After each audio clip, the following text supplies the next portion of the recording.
I think we are ready. Fortunately, we have redundant technology, so the live stream on Medfield TV is not happening, but the Zoom call is being recorded and will be available, and I guess Medfield TV will be on as soon as it can be on. I'd like to welcome you all to the September 30th edition of the Medfield Select Board meeting. I think most of the people here in the audience are veterans of our meetings, so you know that this is a hybrid meeting, or it's a meeting that's both here live and being, at this point, recorded on Zoom, although I guess people could dial in for Zoom, it's just they can't get it on Medfield TV. For anybody who is new, who's planning to speak and doesn't know how this works, we have a microphone. Is it under Bill's control, or maybe not? We're going to ask you until we find the Bill Massaro Memorial microphone here. The lectern. That's the wrong word for it, isn't it, Bill? Honorary microphone. I was thinking the microphone was the memorial, not Bill. But honorary microphone, official microphone. The one up at the lectern is the one to use. When you use it, we'll ask you to identify yourself and your address. As you're speaking, you'll notice that it doesn't seem to be doing anything because it's not intended to amplify the sound here in the room. It's only intended to pick up the audio feed for the broadcasting. So the fact the microphone doesn't seem like it's doing anything is not true. It really is. It's not doing anything for us here. To get started, we typically will take a moment just of appreciation for our troops serving around the world to defend our country and uphold, protect our citizens. This week, I would ask that we extend that to public safety officials throughout the country in the light of the attacks that have occurred in the last week and a half. There are people out there who are not necessarily in the service who in today's world are risking their lives to a far greater degree than you would even expect normally would be the case. And so I'd ask you to keep them in your mind as well. Thank you. I'm also going to start off by reading an email that came in today, which ties into what I just said around public safety officials. I'll leave names out of this, I guess, other than the ones that are getting recognized. Oh, okay. This and I'll correct, it was addressed to Chief Carrico, but it's really addressed to Chief Bill DeKing. I write to thank you and your team for resuscitating me after my vasovagal syncope, fainting spell, at Medfield days. It was the last thing I ever thought would happen to me that morning. I remember when being placed in the ambulance, the very many EMTs and police rallied by the event. I remember as well the considerate and attentive care received by Chris Becker, who attended to me and my hysterical wife of 48 years. During my ambulance ride, Chris was very proficient in guaranteeing me a safe delivery to the Beth Israel Deaconess Needham Hospital. Actually, I learned that due to the fact that I take many meds for several conditions, I had become dehydrated in the hot morning sun and having only consumed 1 cup of coffee that morning. So I spent the night in the hospital. They took me off the medicine I was on and replaced it with different medicine. I don't know that you really care the names of all the medicines, so I'm not going to cover that, but a better medicine that won't do the same thing apparently. I wish to emphasize that what possibly saved my life was the simple and quick administration of the IV by Chris Becker. My heart rate had dropped to 30 to 40 beats per minute, and after Chris hooked me up, I began the recovery back over the next 24 hours. All noted at the hospital the perfect placement of the catheter, and they kept asking me who did it. I don't recall meeting the name of the driver of the ambulance and the names of all others who participated, but please thank all who gathered in concern of my welfare.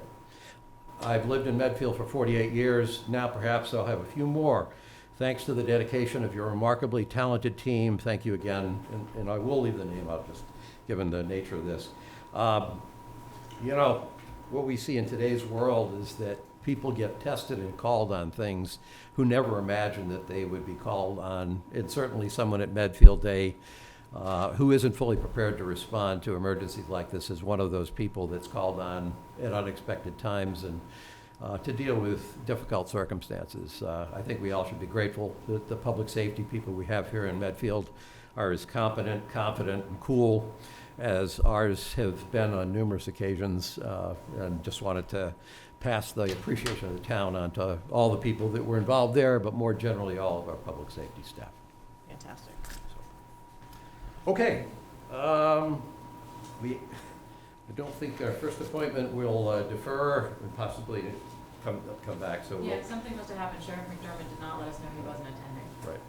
Right. So, in a rare event, Gene Minio and Greg Teston are the next item at the beginning of a meeting. Something's wrong with this agenda. To request approval to use $3,500 in economic vitality funds for Jersey barriers for the holiday stroll. I think this is, if you'd like to say a few words, this way we can make sure the microphone's working for sure, and you can practice for your consent agenda. I think you have one down there too, right?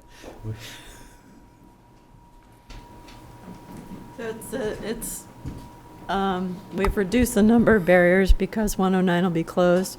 So it's really around Memo's tree lighting on 27 only. And then there'll be a couple that might be used to help block some of the other intersections. That's all. So fewer barriers, actually a lower financial request, but we're shutting down 109 for the Yep. holiday stroll, so we don't need as many barriers. Right, exactly. So, you know what, because of the fan, so are you saying you want to still put them up at 27 and 109, because you're still going to have traffic? At 27, we don't need to go down 109 because 109 is going to be closed. Okay. So we don't need to wrap the barriers around that corner, but we do want to wrap them on 27, just so the kids aren't like Gotcha. getting into the road Gotcha. at the tree lighting. And because we're closing the road down, has there been an increase for new booths? Are we making use of the fact that the streets now are actually closed? Will there be more activity in the roads versus just people walking? Yeah, we did want to start the event with a lantern parade, and we might do some other things. Okay, too. okay. I mean, And the what I want to make sure is the citizens, I think we're doing it for safety, which is wildly Yeah. important. Yeah. But now that it's closed, let's see what we can do to Yep. reinforce, having the streets open and, Yep. We're in the process of getting sponsorships now. That will determine what our funding availability is to do different activities. great. As I recall, when we talked about the closing 109, if nothing else, I think it relieves like the bottleneck at the Noon Hill Grill and the hot chocolate and the entry to Baxter Park. That won't be the bottleneck that it is now. So at the very least, it'll be maybe a little more relaxed environment, even Yeah. if you don't get a lot more that are Yep. coming in. So. Well, just even where this North Street, like that just would be nice. So I jinxed us tonight and said this would be a really easy meeting. See, we're adopting a new policy. In between agenda items, we think it might be useful to have a little bit of interim mood It's like music. being at the Oscars, your Yeah. time is over. See ya. If I put the baseball game on, I guarantee it wouldn't be a problem anymore. I don't even know where it's got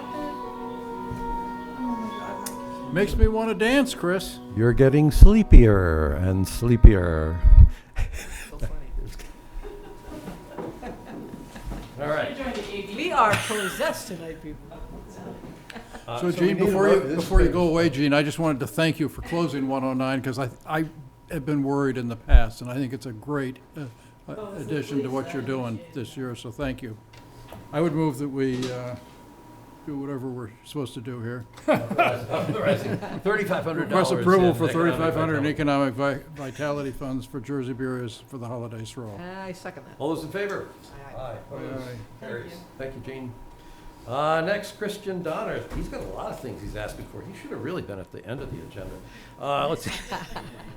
First, Not trip over the he's chair. asking for the removal of a dead pine tree that will otherwise fall on the rail trail, and potentially, I think the tree will potentially fall on a bench. He's not asking for a dead pine tree and a bench. Second, I think you're requesting approval of Eagle Scout projects by Sean Donahue, installing mile markers, and James Murphy constructing a bridge to Sawmill Brook. Third, your construction of an 8x12 equipment shed in the West Mill Street area. And fourth, mitigation of erosion of the trail surface at the road crossing, which I assume is the Harding Street road crossing, The Farm Street as well. Farm Street. Oh, Yeah, so both have the same issue, yeah. Okay, due to cross drainage. Yeah, so the first item on here, and thank you for allowing me to be here tonight, Chris, tonight. I found out through the newsletter, for Chris's newsletter, that I'm on. But I didn't get a response to my email right before I went on vacation. But anyways, the pine tree, at the end of June, we had a tree fall on one of the benches, one of the more used benches on the pond, middle of the day, and it crushed it. Very lucky that nobody sat there at the time. That tree split, it's like a dead tree, split in half. Half of it fell on the bench, the other one is still there, but it'll fall in the back. So that's not a concern, but there is next to it, as I was looking at this, next to it is a big pine tree. It's dead, so snag. 3 feet in diameter at the bottom. Normally I would just go cut it down, but it's a little bit too big for my chainsaw, I guess. And I talked to Bobby Kennedy about this, and he said he doesn't really want to do it without your approval or your direction, some kind of a direction from the Board of Selectmen. So that's what I'm requesting, that, direction to the DPW to take care of that tree, because it is a risk, I think, it's a safety risk. You want to do these one at a time? Maybe is this what we do I think so. it? Okay, so let's just deal with that Yeah. first. Okay. Well, I mean, if it's a safety concern, and Yeah. pine trees, when they go fast, right? There's really not much Mhm. of a warning. And if you said the one next to it's already dead, that's just telling me that. The one that fell was not a pine tree, but it wasn't even a windy day. It just fell unexpectedly. But now that, as I was cleaning up, I saw that there's another tree next to it and that it's dead, and that it's also potentially going to fall onto the trail in the same area where that bench is. So the bench needs to be replaced. I haven't done that yet because I want to wait for the tree to be taken care of. Yeah, I'm not opposed to it. I've had pines Mm. rot and go in my backyard. They're a little dangerous. Well, I think it makes sense to Yeah. take down a tree if it's a hazard, certainly. So how are we going to do this? Am I going to just tell Bobby that, these, like, Let me, I do want to make sure of one thing here, yeah, given that we've learned a lesson. This is a pine tree which is on the land that the town is leasing from the state. I believe so. So that parcel, interestingly, is owned by the Department of Mental Health. There is a small parcel that's south of Colonial, between the pond and Colonial Drive with the access road to the well. That's, based on what I found, is Department of Mental Health. But the tree is relatively close to the trail, the rail trail, and the corridor is 80 feet wide. So I believe, based on aerial imagery, that it is on the leased property and not on Department of Mental Health, but it might be something. Flush that out. Yeah, I think we can flush that. We've been burned once, we're not gonna get burned twice. Not by you, but, Yeah. I'm comfortable approving having DPW do it pending confirmation that the land we're on, Yeah. Mm-hmm. that it's on, is actually town controlled land, that's all. So who's going to confirm that? Is that something DPW can do, or? I'll work with Mo on it. He's Oh. on vacation for the next 2 weeks. When he gets back, Okay. then I will take care of So it. no, I don't think it's that urgent. Otherwise, you'd need to get a written permission from the state. Mm. Or else have them do it. But they won't. I mean, Okay. I think what you're describing is a potential safety hazard. Yeah. So from the standpoint of wanting to do it, I think that's pretty clear, but Mhm. we have now learned to be careful about Yes. what we do and where we do it. what we assume we own and what we don't own. Yeah, that's good. Wise Okay. approach, I think. Yeah, I'm happy to provisionally approve it, Okay. just Yeah, subject I'll work to with Mo. a confirmation that it's actually land under our control. So Okay. if you're so inclined to give a motion here, Pete. So moved. Second. All those in favor? Aye. Okay, thank you. The next point here, B, Eagle Scout projects, it's really not to approve the projects themselves, but to just approve that we're starting to work on those projects. There is no specific plan yet. I just wanted you to be informed and aware. And the first one is Sean Donahue, who's here tonight. He will do mile markers starting at Ice House Road to the quarterly, every quarter mile markers, both On the- directions. On the rail trail? Along the rail trail. I don't think there is Conservation Commission needs to be involved. We will be on the, or near the trail surface, but, you know, we will be, or Sean will be back presenting. Any idea what the plan is, is what they're gonna look like? Yeah, they're gonna be cement. Only because Okay. people at home will be able to hear you better. All right, come here, Sean. Thank you for coming, Sean. No problem. So what my plan was to do cement cylinders with rebar in them and install them in the ground. I'd be building the cement pillars over the winter and letting them set and dry. I debating on spray painting the numbers on or molding the numbers into the cement itself, and those would be along the rail trail. As someone who uses the rail trail, and I always wonder where I'm at unless I look at my phone, I love that idea. I would suggest running it by the conservation agent just to, Yeah. Well, the second item here, thank you, Sean. Yeah. The second item is definitely going to conservation, and so we might just do both at the same time. The second one is to reconstruct the bridge, or construct the bridge connecting the rail trail to the Sawmill Brook land, where there was a bridge before that I removed because it wasn't authorized. But there were so many requests for re-establishing a bridge to the land that is currently not accessible at all, because the other bridge on White Street next to Jay Hodges' property has collapsed and is basically gone. And this is not going to be really the Friends of the Rail Trail sponsoring that project, because it's not a rail trail project. So I'm working with Mike Taylor on for the Sawmill Brook Friends, who's at the has been dormant for a while, but back when the purchase in 2008, when the land was purchased, was also an MFI initiative, and so there is still some funding available, and so it'll be done that way. And it will probably require notice of intent. We're aware of that, and there is funding available for that. So we'll go the full program, if needed, with conservation. So I want to make sure I know what you just said. You said there was originally a bridge there. Maybe you put it up, but you had to take it down. You may remember last year we had there was some commotion Was with that the bridge to Tabitha? the bridge to Terabithia. Yes, Say it again? Terabithia. It's a young adult book. It's a book title. C.S. Sto- Lewis, Hmm? C.S. Lewis. Yeah, is that her name? Yeah. Yeah. She lives in Vermont.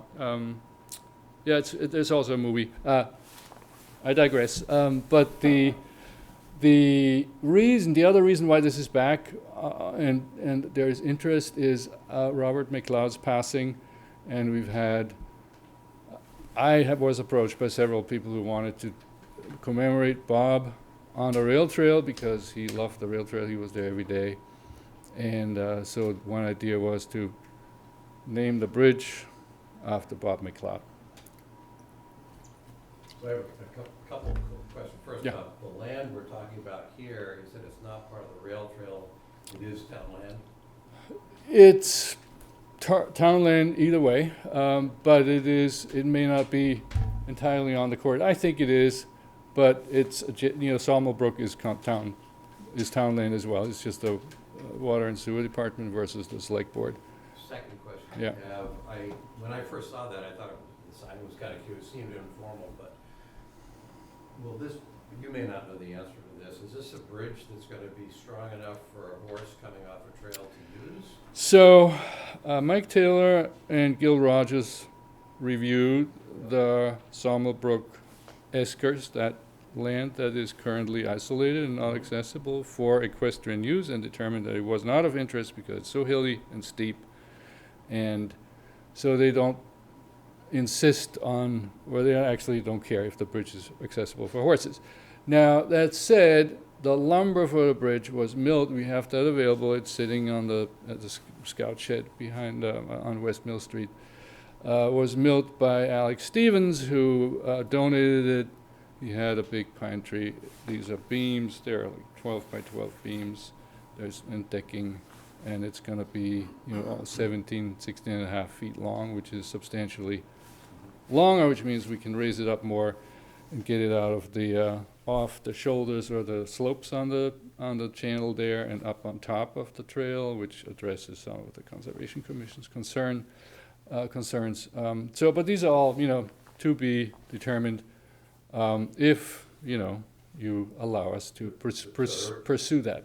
My personal, the fact that Norfolk Hunt Club doesn't think they'll use the bridge doesn't mean anybody riding a horse wouldn't come down a path, see a bridge and assume it's safe. So from a pure public safety standpoint, this may not be pertinent right now. Yeah. The project has to be figured out, but Yeah. I would say from a pure public safety standpoint, when I've gone by that bridge when it was there, I agree that it was a steep slope. It certainly isn't that steep a slope that somebody who knows how to ride wouldn't consider using it. And if they come down that trail, it would be natural enough. It's a short bridge, so it's not like you need rails or anything. It would be natural enough for them to say, rather than going down into a gully and back out, Yeah. I'm gonna use the bridge. Yeah. So it's not like it has to be a 12-foot covered bridge, so No. the horse doesn't spook, but it's actually suggesting anybody on that path. I was surprised think at it, because gosh, it looked like such a good path. I'm surprised that so many people, there must be a lot of people that ride here Yeah. to create the path that was there. So signage could Okay. address that concern, but there is another angle to that, which is, I mentioned the other bridge down at White Street that collapsed, and that has been there many, many years ago, but the, Kirsten Polar and was also, at that walk, and they also looked at the one on White Street, and they determined that it would be nice to have a bridge constructed there as well, which is not in scope for the Eagle Scout project, but might be in scope for the permitting process, so that we have, that it can be done without going through another NOI after that, and then there will be an in and an out, and you don't have to go out and back basically over the same bridge, which would be otherwise required. So this conversation we've had tonight around the two Eagle projects is just to make sure that there's no strong opposition at the select board level to doing it. Yes. This is a scout question here. So the Eagle project, if I understood what you said, you don't yet have approval for your Eagle project from the troop. I This- have approval from my troop and the council. Oh, okay, so this is an officially designated Eagle project for you. The only issue is you gotta go through the hoops on town boards to make sure it's okay. Certainly, I think it's pretty safe for to say that we don't have any objections to mile markers. Might be interesting to know what you do finally decide on doing, just so that we can physically see what it looks like, but. I would suggest that once we have the details ironed out and exact locations, then Sean will come back and present that to you guys. Okay. Yeah. And I guess the same thing would be true for the bridge. The bridge, yes. Yeah. That not categorically against the bridge. I do have reservations about putting a bridge up in an area that horses use that, but it sounds like the wood you have is undoubtedly wood that would be capable of being, if that's what the bridge is gonna be, it's capable of, I haven't done the calculations, but it might be fine, I don't know. But we'll be looking at that, and we'll put up, warning signs if need be. well, Maybe you could pass on to the troop that it would be, that's one thing we Yeah. would definitely, we would definitely look at the design for the bridge. That's a concern we have, but not the fact the bridge is there, it's just what the design. So that is James Murphy, who's not here today. I think he wanted to be, Yeah, that's another Right. kid in my troop. So you can carry that. Yeah, yeah. Tell him you did a good job in the county select board, even though he wasn't there to back it up. Yeah, so again, the purpose of me presenting this to you tonight is just to make sure that there are no principal concerns about, pursuing these projects. Good, next. All right, next, the equipment shed, and have asked various people around town over the years that question, what it would take to put a shed there. I have a lot of stuff in my garage and in the basement that frankly, I'd like to have out of there, and also it makes it harder for me to delegate certain tasks to other people, because I have to be involved to get the mower out, or the brush cutter, or whatever it is, or the signs. We just had the entering Medfield sign stolen again. Labor Day weekend. This was the second time this year on the Dover side. You know, it keeps disappearing. It's not cheap. I reported it to police, but anyway, so I have a stack of replacements, spare ones, so because this happens, and so various just parts and materials and tools that I would like to have somewhere on the trail so that other people can use it, and that it doesn't use space in my house. So for very practical reasons. So, and I didn't, when I asked, DPW or I don't know, Christine, didn't really get an answer or direction either way. So I'm here tonight to ask, what do I need to do to make this happen, to get permission to put a shed? There's no wetland. It's not going to really be visible from West Mill. It's going to be on the rail trail site, adjacent to that Shell property that is on Ice House Road, that triangle pumping station for the pipeline. Where are you thinking of putting it? Further down on the trail, but there is a little opening. So On bring me, slow me down for 1 second. So I've left the parking lot, started the trail. Have I gone across Harding? No. You left the parking lot, you walk on the trail, you pass the Shell lot that is fenced in, right? And then after that, there is about halfway between Harding and West Mill, there's a little clearing on the right side, which would be a good spot for that, because it is accessible. So I apologize, Kristen, I don't remember you asking me. No, it was not a strong I question. did have a conversation with Maria and Dana this week about that. Uh-huh. I had one concern is that what will the shed be on? Because if it's on a concrete pad, Yeah. then it's considered a permanent structure, or at least with the MBTA doesn't allow permanent structures. Okay, yeah. Their other concern is that size shed is fine, you don't need a building permit, but you do need to talk to both of them because there are setbacks on the property that will need to be met. Okay, well, that's encouraging. No, it won't be concrete. It won't be a concrete pad. It will be wood, and there's no heavy equipment going to be stored in there. No tractors and stuff. If the select So. board does approve it, Mhm.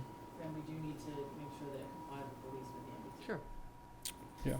Kind of like right now, I hear what you're saying, but I'm not sure I quite picture exactly, because I don't use that part of the rail trail. Mhm. We come in on Harding if we do that way. So there's basically there's the walk from Ice House Road to Harding.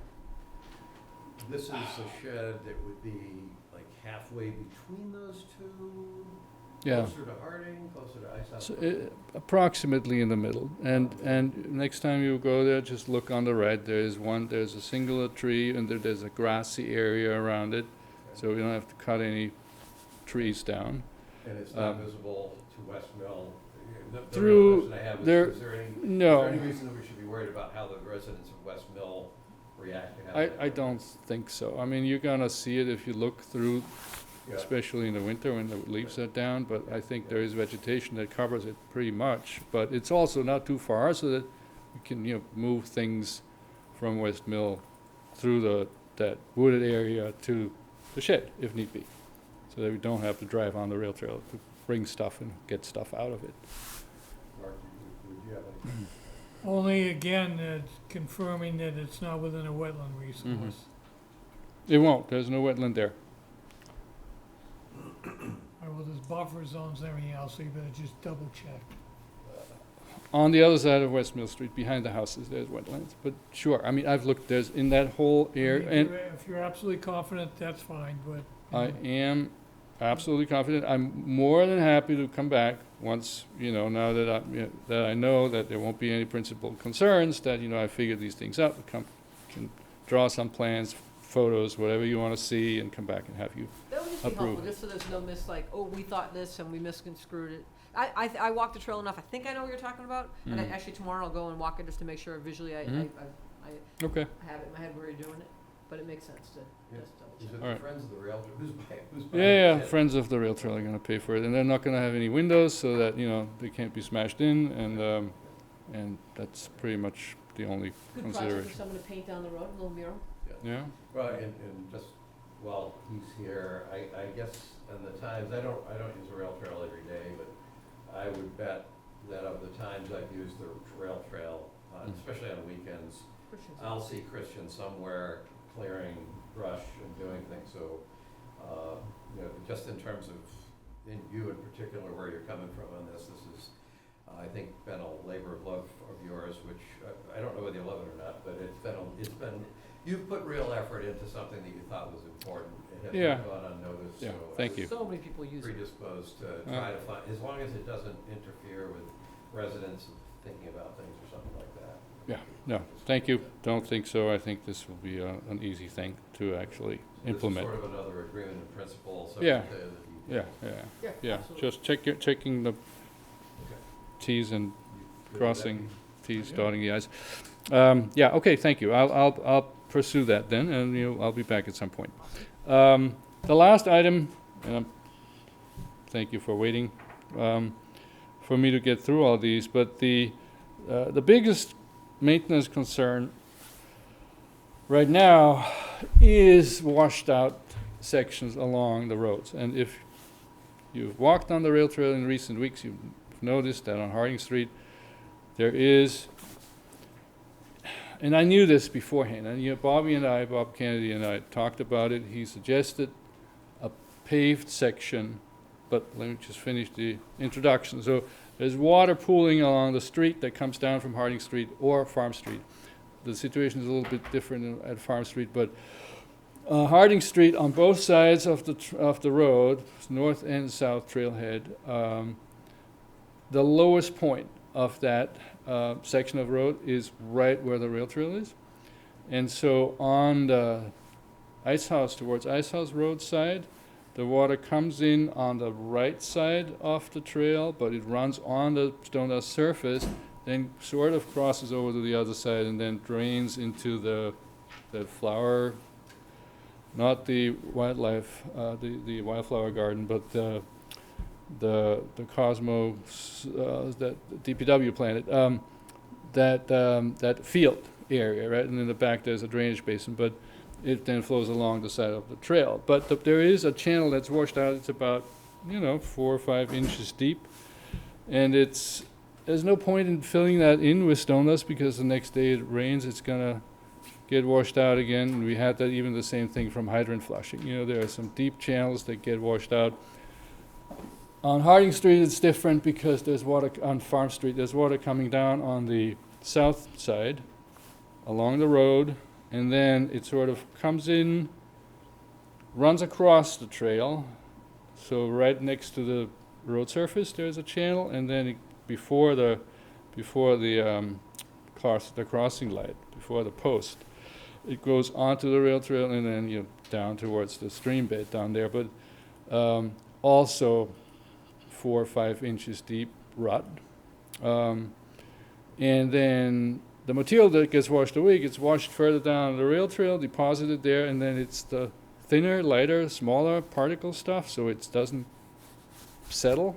It remains soft. It's unsafe as a trail surface for cyclists.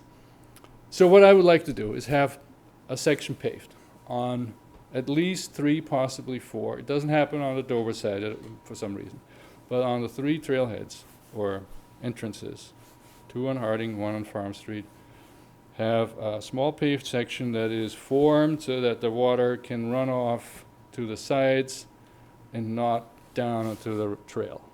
You know what I'm saying? On the sides, in all locations, it's fine. The drainage is okay. It's just that it's on the trail itself that's a problem. So DPW could do that, I imagine, but we'd have to pay them for that. And that goes back to last year's conversation about how we can transfer funds from the Friends of the Rail Trail to DPW, or I'll just go out and find a contractor and get some quotes for that. I think we need to have a discussion with Mo about this and what's the best alternative and the way to handle this. Yeah, no, I did talk to Bobby about it, and he sent me here as well for that. But Mo's on vacation. I think when Mo gets back from vacation, that's a conversation we need to have. There might need to be some engineering done to that. We usually don't just pave without doing some engineering to make sure the runoff is in the appropriate place. yeah, okay. Christian, is the damage to is this damaging the trail exclusively, or is this something that's damaging the trail but is effectively undermining the road? So you're right, if that's. No, it's just not- the trail. The road is solid. Yeah. This is strictly, Yeah, yeah. Okay, so I'll reach out to Mo and you, Christine, and try to, Yep, I'll talk to Have- him, he'll be back in 2 weeks, as soon as he's back. we'll- Question, what are the approximate measurements of the paved area? don't know. Wide, maybe 6 from- feet? Something like that, could be, up maybe 12, but no more than 12 feet, I think. But the length of that table, maybe, All right, well, no deal breakers. no deal breakers, but no breakthrough either, so, but that's good. I'm happy, thank you. Okay. Thank you. Thanks, Christian. Okay, Could I just take a moment? Sean, I wanted to compliment you on your presentation. That was an excellent presentation that you just did to the select board. Very impressive. I've always remembered that there was an artist named Christo who constructed these long curtains across open land. And I remember reading that Christo regarded the permitting process as part of his art. So just think of this as part of your project, so. It is.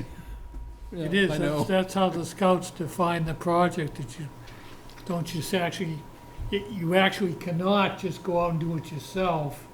You have to go, plan it, Yeah, and coordinate involve it, other go through the people and approvals. permit it. That's and- part of what they put in place. So as annoying as the select board can be, this is part of your art. Hey, speak for yourself, come on now.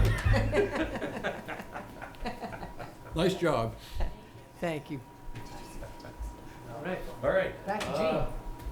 Round 2, Jean Minio to be heard on her proposal to reduce the sidewalk width around Belford, shown on the site plan outlined in red, with the proposed widths highlighted in yellow. Jean Minio to request approval to reduce the sidewalk widths by 1 foot, with the minimum width being 5 feet along the future public way, which meets the town's roadway construction standard. Questions?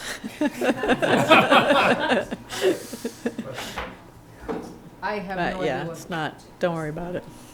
Thank you. is there logic behind this? Like, when I read it, I was like, is it different than what was going to be planned, or is it just what you want? I found it interesting, this whole request. Yeah, some of them were different widths, but this will make it consistent, and it also will address some sustainability issues, because by reducing the impervious areas, it'll help with the storm drainage. And do we know what the rest of the property is going to be? Have they gotten that far with, so this is a sidewalk that's going to be running parallel to other sidewalks, right? So, do we know if Trinity's being conscious and doing 5, or are they doing 6? The Trinity's reviewed our plans, they didn't have an issue Yeah, with they it. didn't have an issue with it, we did send it to Trinity first. Okay. And these are all sort of interior sidewalks around the Belforge. property, so Okay. it's not like main sidewalks on the main roads. This is what I would think of as an interior sidewalk. And did you talked with Maria, and I can't remember the answer to this, so I apologize, but you have to go back to the planning? board? Yes, Okay, but she wanted me to come here first. yep. Yeah, I was looking at them, I mean, it doesn't, when I read it, I was like, okay, would they plan to be much larger, or is that's the preferred size that you would like is 5 feet, and that's meets town standards, so we're not trying to cut any corners and make it narrower Right, they were than- 6 feet, so we're just cutting a foot off.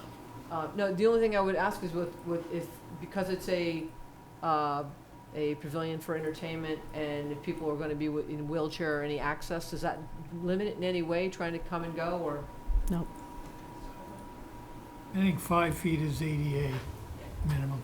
I don't know if, I don't have a problem with it, I just was, when I saw it in the agenda, I was like, this is an interesting request, okay. So I hadn't paid that much attention to this, Gene, until now I'm looking at the plan more detail, and I see you're actually doing a lot more sidewalk than I would have thought. Like along the road that goes perpendicular in front of the Lee Chapel, you've got a sidewalk along the whole street there, it looks like, that then curls And there's a around. couple of cutouts for drop-offs and make it, safer We're for, doing a lot more sidewalks than I would have anticipated, but I mean, that's your issue, I guess, so. I had, on the diagram, I saw the purple, I had a hard time seeing the yellow, but I looked at the purple versus the black line, and it sort of looked like the purple had designated how it was a narrower sidewalk than what looked to be the original. So the Okay. yellow part just I didn't see Okay. it very well. And I don't care, it seems to me directionally you're going to increasing pervious surface on the site.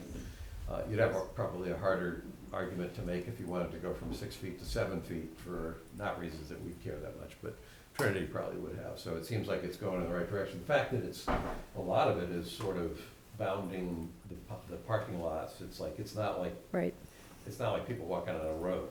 Right. It's just an easier thing to walk on. access in. I got one question. What's a Cape Cod berm? Asphalt. Yeah, I think that's right. It's asphalt and it's rounded, where a granite curb would be squared off, Cape Cod berm is kind of a rounded asphalt berm. Okay, so it's not like the ones that are up near Pederzini, which was, because when we had the Those are mailbox probably issues. sloped granite, I'm just guessing, because we had pretty high standards back I then. don't remember, I remember a lot of things, but I No, don't no, remember. no, like Pederzini, the issue was the DPW in snowstorms was hitting mailboxes, and people wanted to buy, wanted the DPW to replace their $300 mailbox with a $300 mailbox. We don't do that, but the problem that they told me was, up there, for whatever reason, the developer used not a true curb, but this sort of, I don't know, 20 degrees That's upslope. probably sloped granite. Yeah, well, I forget whether it was granite, I don't even remember that it was that, but the point was that the snowplow drivers are going, look, in the wintertime, when there's 6 or 8 inches of snow on the ground, we see can't tell where that curb starts. Yeah. And then what happens, the plow hits this gradual slope, it can easily ride up the slope, and that gets it close enough to hit a mailbox pole. So, but it sounds like this is not this kind of real hard to detect slope, this is just an asphalt curb. Right. I do one more quick question. Finish course by Medfield State Hospital campus contractor. So will you be doing some of this, and then then Trinity will be doing some finish work, or what's happening there in the plans? Like it points out standard duty pavement, intermediate course only, finish course by MHS campus contractor. Wasn't sure what that meant. So Trinity has said it's on us, but the roads are public, so I'm not quite sure, to be honest. We'll continue to coordinate with them. So you guys will do on your property, Yep. you'll take care of your sidewalk? Yes, Yeah, that makes sense. and the parking lot and all, yeah. Yeah. And then, pardon my ignorance on this one, I did not know that you were doing an amphitheater. When did that come into play? We're not doing it. Oh, you're not doing it? No, we value engineered it out.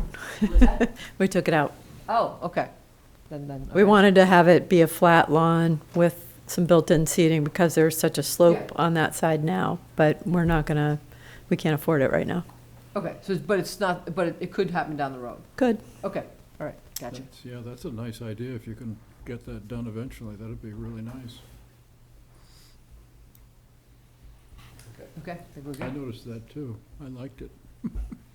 I did too. Right here, it's not there. Does this require a formal vote, or we seem to be more in a sentimental mood in terms of Well, what I think let's do a vote, just so there's no gray area down the road.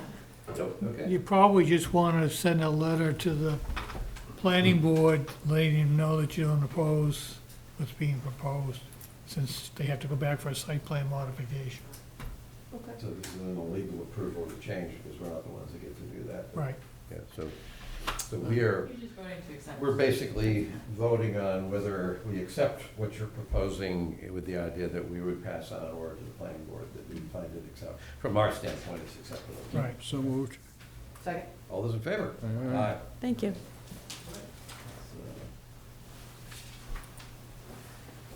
Next, we have a public hearing for solicitor's license with Sunrun Solar, Craig Yancich.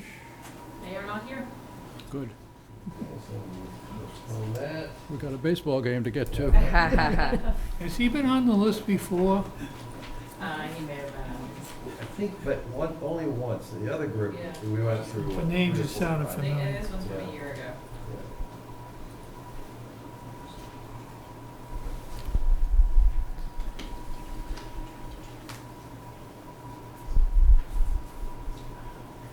All right, give me a second. That's the score sheet. Let's see, next discussion item, continued discussion of select board strategic goals. So I am incorporating comments from all three of you. Eileen and I had a chance to meet this evening to talk about her changes to it. So what we're proposing is at your next meeting, next Tuesday on October 7th, you'll review and accept the changes that you'd like to see from all three of you. On October 21st, we will have a public comment period on the goals. And then on November 18th, we will do a final review and adoption. So the only thing I would like to say is what I couldn't figure out from Gus's is what were comments and what were questions to be had. So I still feel like there's questions that we may have so I think that's what you're gonna go over at next week. week's Okay, meeting. because this was hard to follow. And I was like, okay, I agree with your comments, and I just saw Pete, so I'll read Pete's Yeah. tonight. Yeah. And I can say, when you and I sat down, some of my questions were just genuine questions. Yep. They got answered, so they weren't questions that were linked to changes, so your observation's good. Some of them were just me asking a question, and then Christine and I talked about it, and they kind of went away. Others were probably questions that either, depending on the answer to the question, either did or didn't require, but it was probably about 50/50. And I'll reflect that in the draft, any questions that we had when we met that we were answering. Yeah, like review building lease agreements with historic groups. For what purpose? I was like, okay, I get that. And so there were some legit questions that were like, what? Right. Okay. So we'll have that draft to you next week, and then we're hoping for final review and adoption on the 18th. Once we have, after the 7th, after you've reviewed and accepted all of the changes and you feel that is a good draft, that will go out to all of the boards and committees in town for comment. We've received some initial comment from boards and committees, but they'd really like to see your next draft before they comment. Okay. So once we have that, we'll send that out to everybody. And for anybody who tracks this, I think it's fair to say that we have not completely blown up the old goals and created all brand new goals. I hope it's sort of a logical progression and an update of, there were some goals I think we dropped because they were achieved. Yeah. And so it's not like we were taking a 90-degree turn in a completely different direction. I'm going to throw an idea out. You might think it's an absolutely crazy idea, but sometimes when I'm in the meeting and then we kind of have to jump to this and I have to get my brain, is it worth meeting, and you guys can tell me absolutely positively no, but instead of doing an executive session an hour before, if we just took the first hour and said, can we just focus on the goals before we start doing... Is it a workshop or? It's not, like, call it what you want, but like just an hour where that's what we're talking about, and then we can jump into the meeting, and it's not like if, you're looking at the clock, okay, where, somebody's talking and they have the right to talk, and then we have to jump into the goals. I'm better when we kind of hone in on, Sure. Oh, okay. We do have an executive session at next Tuesday's meeting. But we can dedicate from 6 to 7 if you want to do a workshop on the goals and just have that for discussion period. I would That's like fine. that, I think it's, Chair's I'm okay with fine that, with that, then sure. we'll do that. Okay. you good with that? Okay. Okay, I say that, but I have not seen the agenda for next week, and I know Brittany's been working on it, so I don't know who she's promised appointments to already, so we'll figure out, we'll dedicate an hour within the agenda, hopefully earlier. It would be okay for us to punish the public next week if we get out early, this would be great. We'll come up with an hour earlier in the meeting. It's just acknowledging easier that she way, may- instead of, Acknowledging that she may have already booked some appointments. All right, next action items are board and committee appointments. First one is vote, I think we're gonna do these one at a time, just because there's only 3 of them, it's easier. First one, vote to appoint Artie Georgakopoulos to the Capital Budget Committee to fill the vacant resident at-large position. Moved. Having seen his resume, he seems eminently qualified. Motion? oh, second, yes. Second, all those in favor? Aye. Okay, second one is vote to appoint Katie Moray to the Capital Budget Committee as an associate non-voting member. So moved. Second, All those in favor? Aye, aye. Aye. And third, vote to accept the resignation of Sarah Lemke from the Planning Board and set a date for a joint Select Board and Planning Board meeting to fill the vacancy on the Planning Board for the remainder of Sarah's term through March 30th, 2026, under MGL Chapter 41, Section 11, or October 21st at 7 p.m. I will just personally comment that I think Sarah Lemke has done an outstanding job on the planning board. I think she knows her business, she's sharp. I think she's been the chair a couple times, but even when she's not the chair, she's contributed significantly. It's a at real least to those loss. discussions. It's a real loss. Yeah, so. She is terrific. It's I too just- bad that she can't continue. I thank her for what she's done. Oh, yeah. Yeah, absolutely, and I echo those sentiments. Like, I did not realize that she started just before I got involved with something in the town, and she's been stellar. But I think the one nice thing about her being on the board and having been chair a few times, I think she's rubbed off on some of the committees, so I think having her there has benefited the planning board, has benefited the town. You know, we hate to see people move on, she's moving on, but she's leaving it better than she found it, at least that's my opinion, so. So moved. Second? All those in favor? Aye, aye. That takes care of those. Next is vote to sign the contract with Apex Companies LLC to perform engineering services for the landfill closeout for $25,000. Term of this contract runs from October 1st, 2025 to December 31st, 2026. And Can I just ask, why are they two separate versus one combined? Is it two different? They're two different projects. Well, the two different projects, I get that. Same company, I noticed it's signed differently by different officers, Yep. but, okay, Two separate. okay. And this one, I would say that the second one, which is a renewal, is a pretty well-established statement of work, and it has deliverables, where this one here is simply a time and materials contract based on a specified set of hours.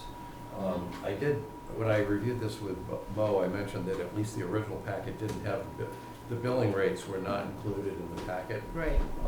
It's a $25,000 contract, so I don't know that we have to obsess over the fact that the attachment that was supposed to be there I'll make wasn't sure there. that's in there. But But what's, So, it might help for me to put both of these in context for you, Yeah. and also show you what we're dealing with the landfill closeout. okay, So this, several years ago at town meeting, we appropriated $50,000 to have our land use attorney, who's met Jess Gould. She is working to help us with the consent order for the landfill to close it, because ultimately we would like to see solar on there. DEP, as I said before, has said that the landfill is not closed, and we need to file foreclosure. File foreclosure, not foreclosure. Right. For the closure. for the closure. Apex, which is formerly EPG, has been the firm that has been working with us for the last 25 years on filing this second contract, which is our monthly monitoring of the landfill for the closure. So we are filing closure paperwork every month that the state is accepting that the landfill is closed. But it's not.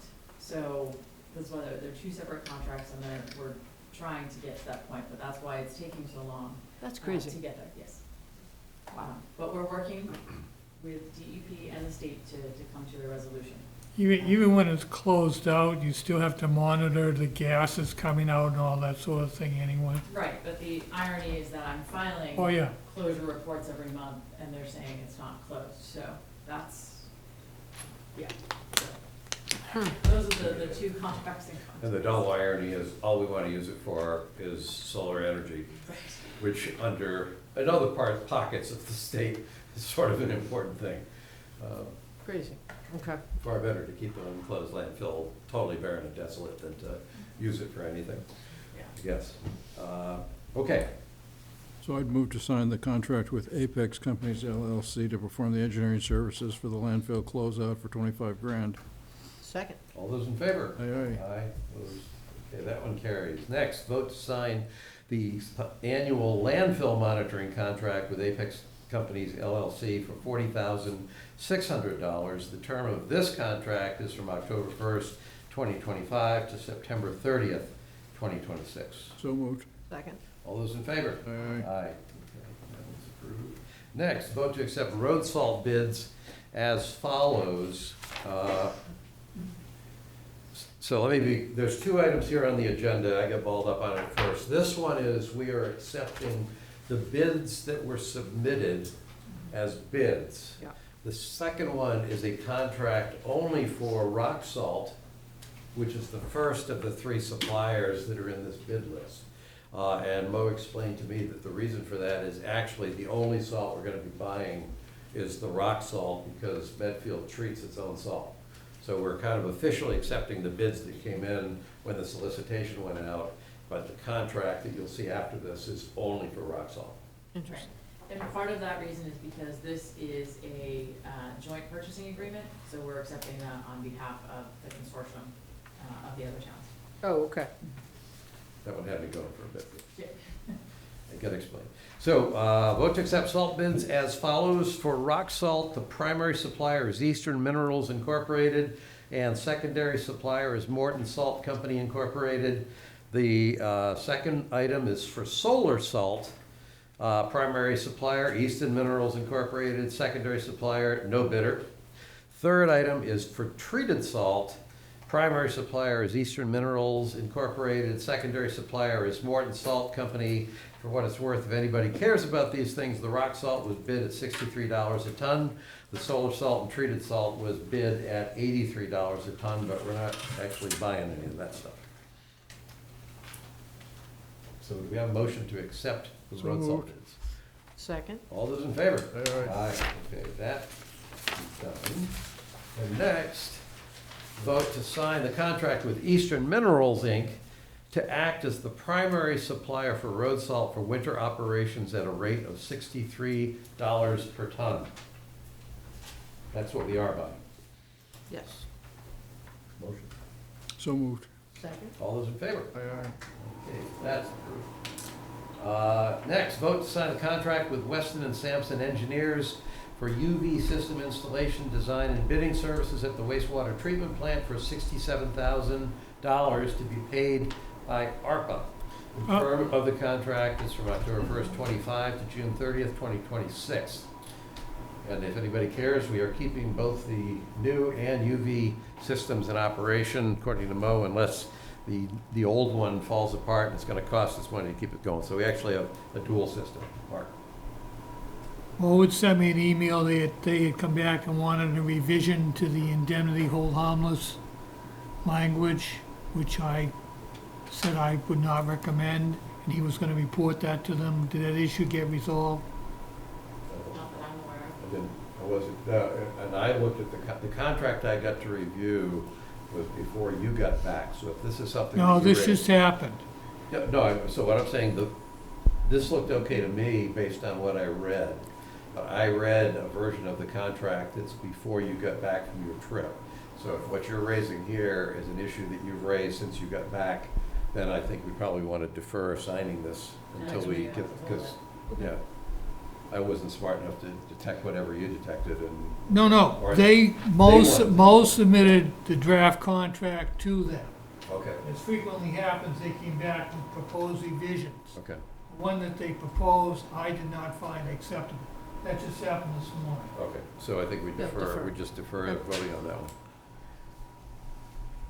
Next, vote to accept and sign the Fire Prevention and Safety Grant in the amount of $7,114.28 in federal funding, with the town's required contribution of $355.72 to purchase 30 residential Knox home boxes for at-risk residents.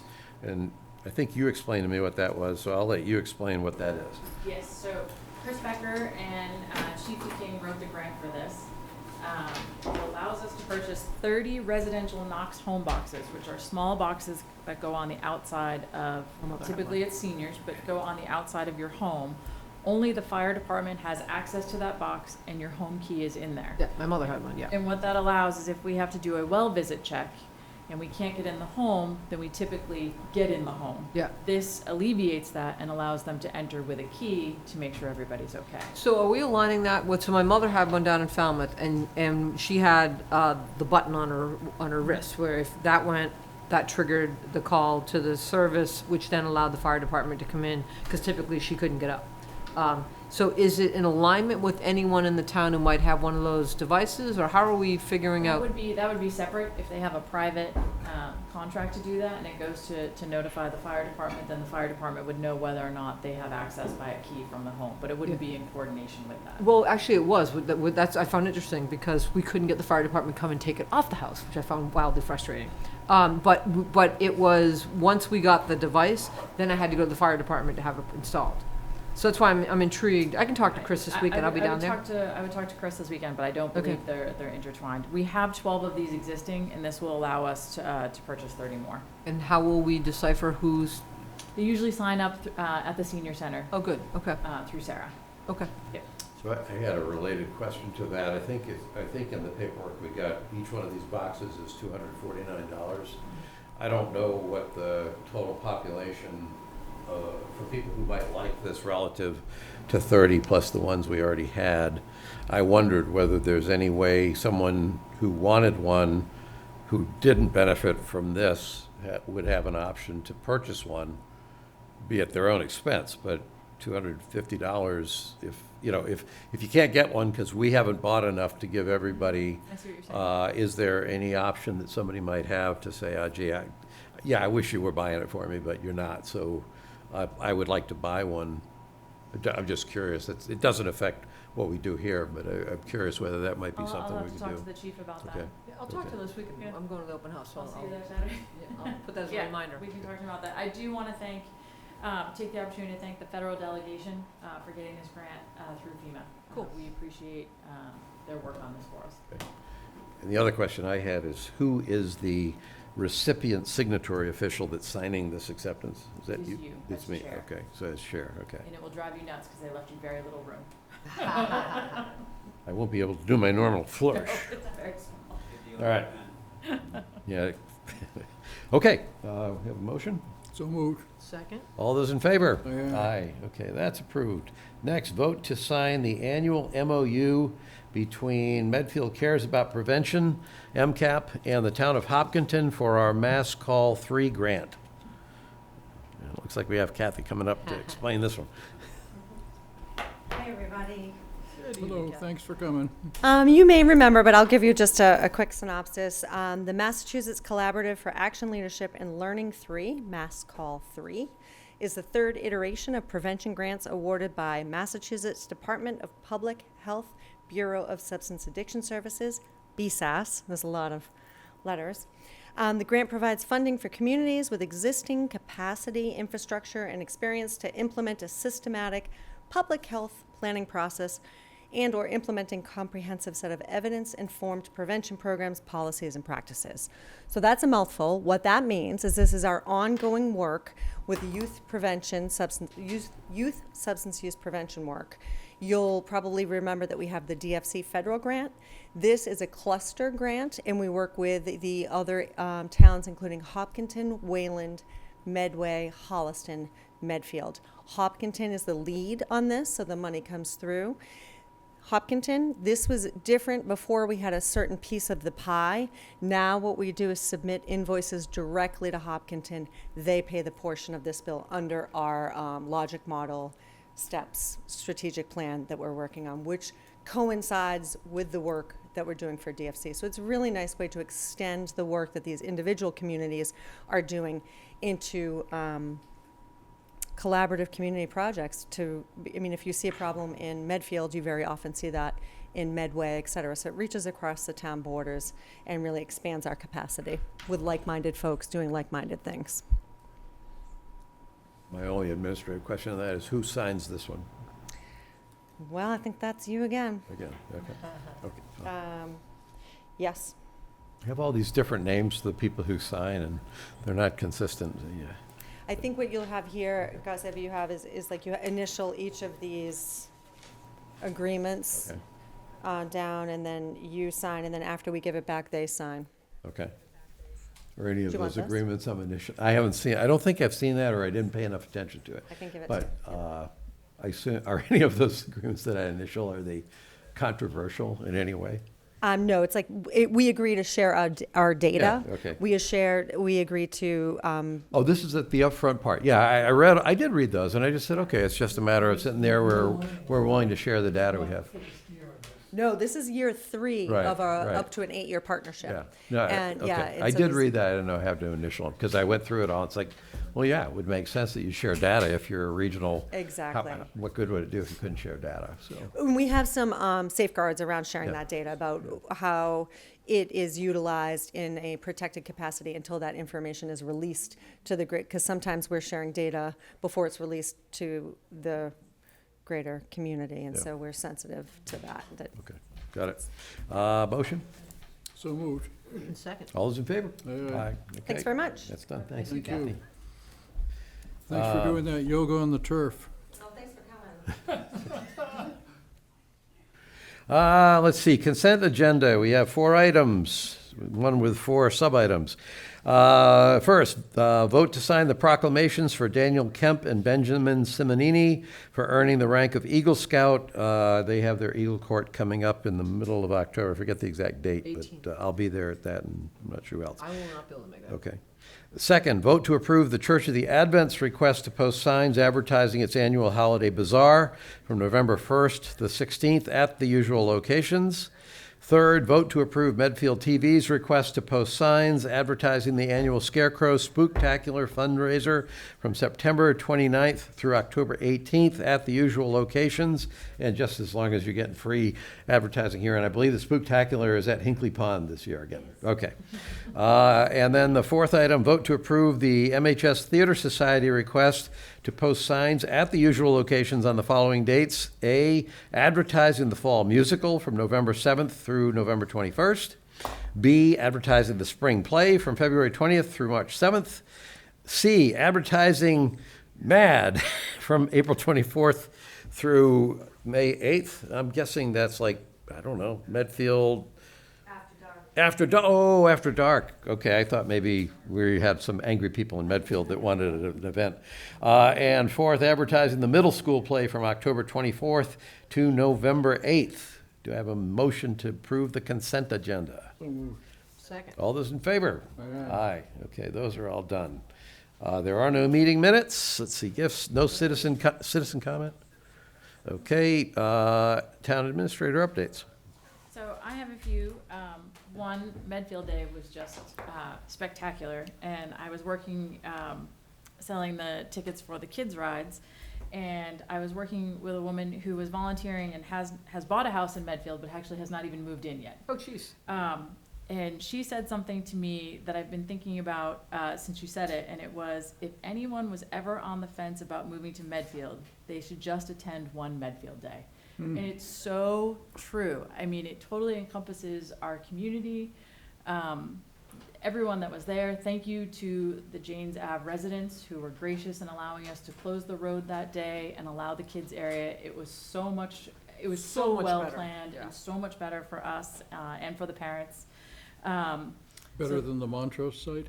It was, So there was, much. there was so much more space, we could really spread out, and we weren't as kind of cramped in selling the tickets, and it just, I think, allowed it to be just a little better flow through.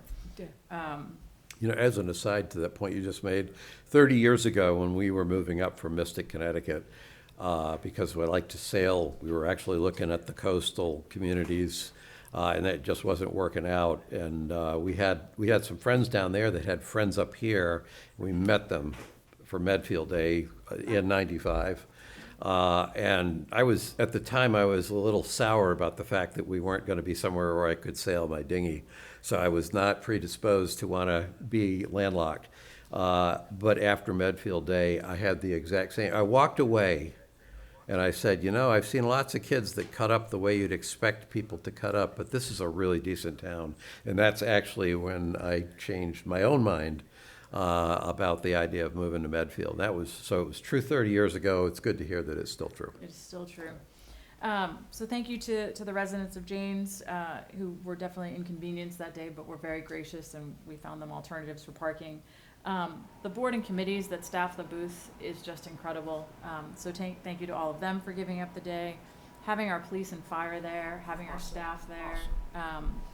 the Lieutenant Governor for coming and supporting and talking about the Dale Street School was great.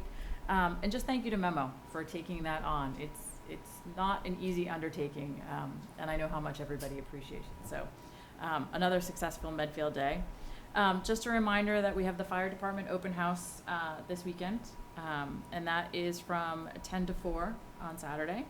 And then if you haven't seen our announcement yet, the invitations will be going out, but we're having our annual board and committee appreciation night at the Zulo Gallery, and that will be on October 16th at 6 p.m. 16th, okay.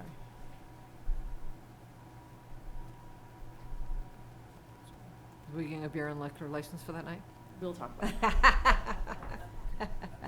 Just ask. I make no I know Chris wanted me to ask. I make no promises, but I believe there is a one day in the works. Yes. Okay. Let's see, next meeting dates. We have 2 in October on the 7th and the 21st, 2 in November on the 4th and the 18th, and 2 in December on the 2nd and the 16th. And that'll do it for the year. Okay. Select board member reports. Alrighty, so I am just checking something real quick here. Can I ask a question about one of the dates? Mhm. Do you know how much time it might allocate on the 21st for the public input on the polls? I don't think we're going to set a time limit on it. Okay. It'll just be an agenda item. Okay. Alrighty, so I have been rather busy. So from the school building committee standpoint, we had a school building committee meeting about 2 or 3 weeks ago where, a week ago Wednesday with the MSBA, and we talked about enrollment, which I think they settled on 450, and that took into consideration additional kids that could potentially be coming in at State Hospital. It was a really good discussion, which I think, and don't hold me to this, but it's at least 50 smaller, if not 150 smaller than what was proposed 5 years ago, right? So that's pretty big. And then I was at the school building committee booth for Medfield Day, so it was fun. We had shirts where you could scan the QR code and sign up for the newsletter that they've been very diligent in trying to get out to all sorts of different residents. And I don't know if people are aware, but the school building committee has what they call neighborhood captains. So they're trying to get all sorts of different residents throughout town to spearhead the communications in their neighborhood. And then I did sit in on the Dale Street PIN night, parent information night, and it was nice. I had probably about maybe a half dozen people come by and look at the QR code, but about a dozen people just come and ask questions, and just purely out of curiosity. It was nice. So I was glad that we were there to answer any questions. I too will rave about Medfield Day. I think a week before the day it was supposed to pour, it was going to be wet, rainy, and cold, and instead it was an absolutely gorgeous day. I had a chance to do my time at the booth, and then had a chance to walk around, had a chance to see Rep. Tarski, Rep. Vaughn. I was talking to the chief, and Lieutenant Governor came along, so chatted with her for a while. But I had such fun so the police had an area down by the Dwight Derby house, and they were showing the kids how the drone works and so the day of Medfield Day, it was so cool. They had the drone actually over the dirt parking lot for Montrose. But they were able to show me a car going through 27 and 109 as if they were standing right over the car. It was crazy. But they showed examples to some of the kids about, what they can do at night using the heat sensors. There was some pretty funny stories about, getting kids up at the state hospital when kids were like, "No, it's only me," and they're like, "No, tell your buddy behind the rock to come on out." So they're using it in a lot of ways that I think residents. A couple of parents were there. I'm like, "Wow, I didn't even think you could be using it in this manner." But both Jake and Peter, so the Officer McKenna and Officer Braswell, they went through unbelievable training to get what they have today. I think they're 2 tests away from flying a Cessna. I mean, that's how intense and serious the training is to be flying these drones. So I really appreciated the time they gave me there. I also want to, I don't know if you had a chance when you said it, but the DPW, I happened to bump into Paul Hinckley, and I've known Paul since I gave him swimming lessons many, many years ago. And he was towards the end of the day, and he was on his radio, and he's like, yep, I'm just arranging this, that, and other thing, in 2 hours this place will be spotless.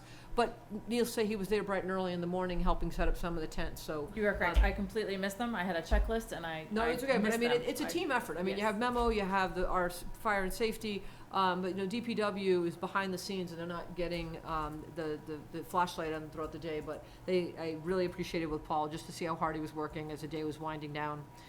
We've had a couple of capital budget meetings, which is where I learned a lot about, the request for a second drone and how helpful it can be. And let me see. And then I did sit in the Medfield Housing Authority meeting last week, where sadly, Kathy resigned, and I'm really sorry to see her leave, but I will say this, it was probably one of the worst meetings I've ever sat in the sense that the decorum and everything was just completely out of line. I had a chance to talk to the director afterwards. I've had a chance to talk to, I don't know if people are aware, but they voted what I would say kind of, at least my opinion, like based on the bylaws, which is something that really got to me is there's no regard to the bylaws, which is something that Kathy was trying to remind everyone that, we don't sit up here and decide willy-nilly what we want to do, right? And the two things that do not happen at this table is I don't think in my 4 years Mark has ever just spoken, just have no regard for you two or myself and just shouted what he wanted to shout. And absolutely positively with Christine, and I've said this, and I said it during that meeting, there's decorum that happens here, and we can agree to disagree, but I've never seen Pete turn his back or say something under his breath that's derogatory, dismissive in any way. Same with Gus. It's not how we do it here. It's the three of us that talk. We ask for feedback. We turn to both Mark and Christine when we are looking for input for guidance, but neither of you ever take over the meeting. Sadly, that's not what's happening at the Medfield Housing Authority, and I had a one-on-one with the new chair on Medfield Day, and I really hope that they can appreciate that, as much as I know that, they put their time out there, they're volunteering, but, I mean, these are residents in Tilden Village that we need to make sure are taken care of, and that, money is spent appropriately, people are treated with respect, and I was just really sorry at the end of the meeting, Kathy, that you resigned, because you were an unbelievable asset to that group. And I will be going to the open house this Saturday for the police. I've got a tour of Pine Hills tomorrow. That's an SBC initiative so that members of the SBC can go and see what the Pine Hill School in Westwood's looking like. I am going to sit in the post training because I'm actually intrigued to see kind of where post is. That's a mass municipal offering. And other than that, I think I got all of my meetings that I sat in, and that'd be that.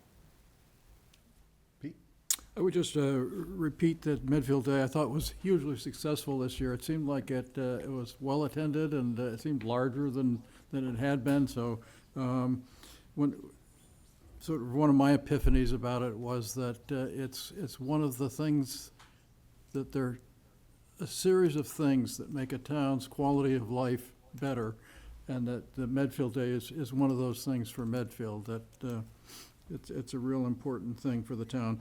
And I commented to myself, and actually I mentioned it to Chief Garrett, that I saw so many of her officers around on Medfield Day that was very nice for the residents to see so many of the officers. And then, of course, I saw the ambulance on Frary Street helping that man who wrote the nice letter to the chief about his successful being attended to by the paramedics. So that things were working the way that they should, and it really, and again, the DPW, they just clean up so quickly, lickety-split, and Medfield Day wouldn't happen without the DPW. I spent my time at the Medfield Foundation booth and the Medfield Energy Committee booth, and I also got a chance to talk to both our state reps and our state senator about something that I had been exchanging emails with all of them about, which is that I think that we can, as a state, that we can do better on sprinkler systems inspections. I've just been watching the issue out of the Gabriel House out of interest, because the sprinklers didn't go off, and that's what caused 10 people to die, because the fire didn't go out in the room where it started. And and apparently it didn't go off because it was it sounds like it was a sprinkler that was on recall that hadn't been swapped out.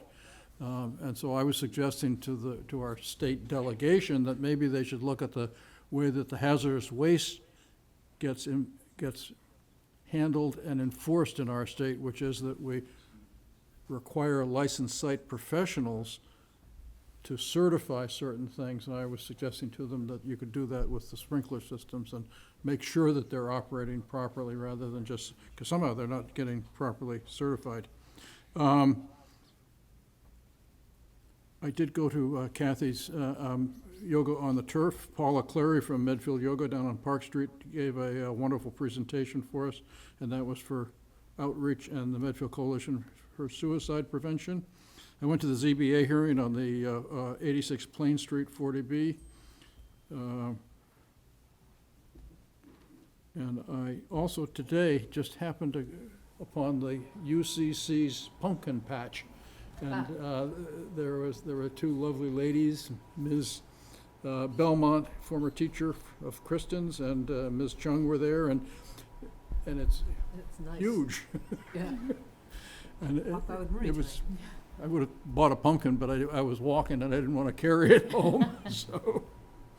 But it's nice to see that they're so successful, and I had a nice chat with them. I've got office hours on Friday if anybody wants to come and talk about any town business on Friday, first Friday of every month at the Council on Aging. I'll be there 9 to 10. That's it, sir.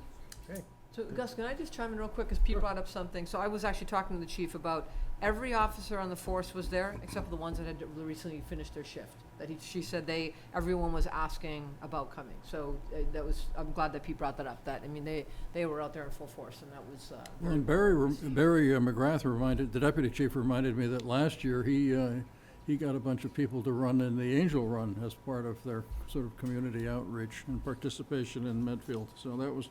Well, and it was a really sweet story. So Mike Downing was standing not too far from kind of where Jane's Ave comes out, and there was a father there, and if I have the story correct, there was a father there, one daughter shot off one way, one daughter shot off the other. He couldn't go after both.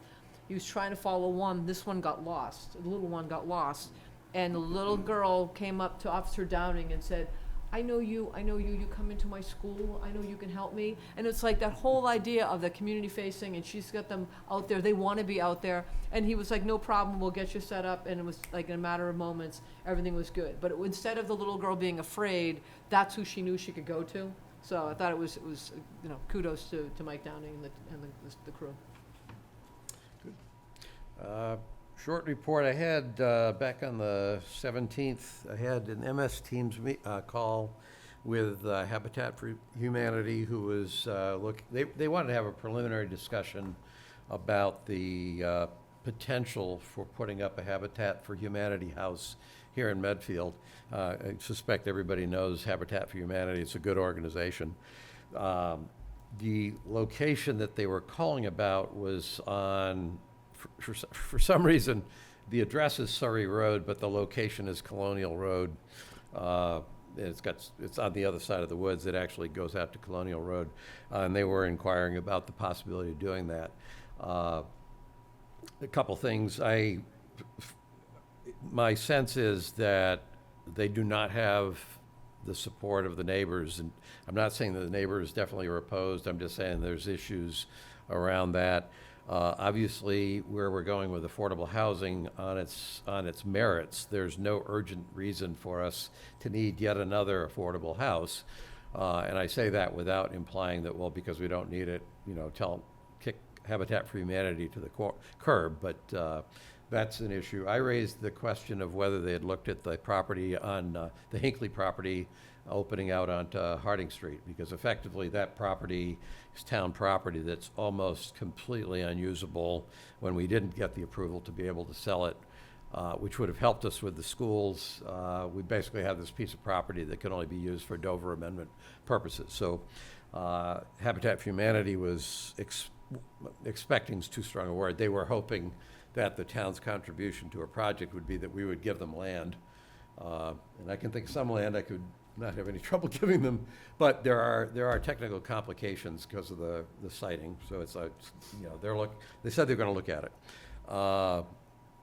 So I don't know where that goes. I'm not sure whether the support will be there.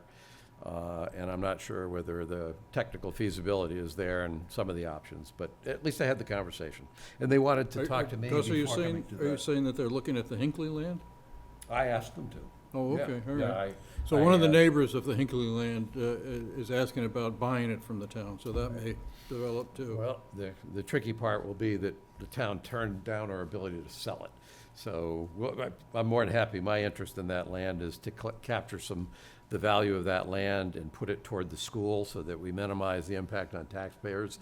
So when it comes to that land, I'm a mercenary. Because there's no real, I don't see, I know we're gonna need a new parking spot for the buses when the hospital goes through, but Yeah. that's a pretty steep hill to put all the buses up on, so I'm not sure that that's necessarily the best use of that land, but I'm open to options. The whole point was to extract the value of that land, but it's really sort of locked up there, and help offset the cost of a school, and we got thwarted, so the voters spoke. But maybe we should ask them again, I don't know, we'll see. Christine's been dealing with him. He reached out to me and I put him in We'll have touch to with put up for voting Christine. it, right? Because we don't have the ability to sell it now. Everybody has good ideas for what they want to pay us for that land. There's at least one member of the select board that's all ears, as long as it's a competitive, reasonable, economically attractive number for the town. If anybody was wondering about where I'm coming from. As I think you all know, I've been a member of the Norfolk County Advisory Board for the past several years, and more recently was voted onto the executive committee of that board. Now, I found out at our meeting on the 17th, when I was asked to do it, I was said, well, usually what happens, it's not mandatory, but you'd come on as the clerk, and then you'd move up to the vice chair, and then you'd be the chair. So in my head, I said, oh, three-year obligation. At the meeting on the 17th, which was my first meeting as a member of both Finance Committee and the Executive Committee, I learned that the normal procedure is you spend 2 years as a clerk, 2 years as vice chair, 2 years as chair. So in the short run, I'm glad to have 2 years to figure out what the heck they do, but suddenly a 3-year commitment seemed to have sort of drifted upward a little bit. So we'll see where that goes. Had a good time 2 weekends ago at my college reunion. I won't tell you how many years. I will tell you it was a lot of fun. And at the end of the football game that West Point lost they could have won it. They could have won it in regulation. They lost it in overtime. I was philosophizing and saying, it's more fun to stay to the end on the games that you think your team is going to lose, because that's the only time you'll see these dramatic comebacks. And that's what happened in this game, except that the one chance they had to capture a touchdown in the end zone before the end of regulation was just beyond the guy's reach. It was a bobbled ball even. It was one of those. And I've been philosophizing for a week and a half about the fact is you really can't enjoy winning one of those games if you don't occasionally lose one of those close ones, because otherwise you just know it was going to happen. And I'm about a week and a half into trying to convince myself that that's the right way to look at it. Medfield Day was great. I'm not sure how many people did the videography. Oh, for stuff Bubblegum Bob? Yep, Yes, I but did, yeah. Did that. That was great. My guess is most of mine will be on the cutting room floor, but I'm anxious to look and see what that video looks Same like. here. So that was great. And I think that's all I have. When do we expect to hear feedback from Memo regarding Medfield Day? Like, will they get feedback on the kids area, or was it pretty obvious that just the layout, the ability to move easier, the parents could sit off to the side and let their kids run around? I don't know. I'm sure we'll have some conversations with them when they start making their plans for next year. Oh, good, okay. Anybody have anything else? No. 7:40. Have a Move motion. to adjourn. All right, I second that. All those in favor? Aye. All right.